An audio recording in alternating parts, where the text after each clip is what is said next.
See, what I really liked about it is that the session flows were very easy. Like it was not, especially for some people who don't understand the subject or who don't know how to do things, it Mm-hmm. was very easy to understand the flow. And even though I've been doing this, there were a lot of small tips and tricks that I also picked up, or on the way, and which was really, really insightful for me.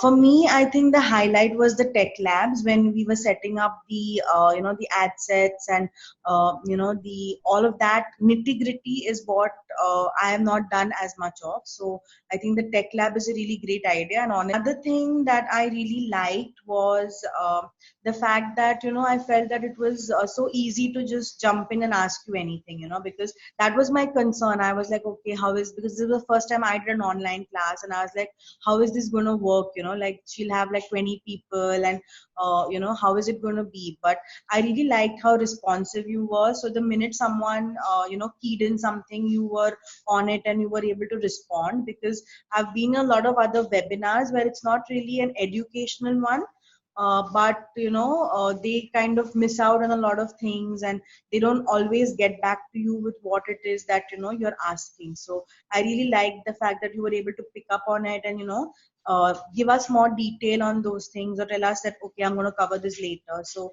I think that was really good. Thank you. Another thing that I really liked, like I said, was the fact that it was simple.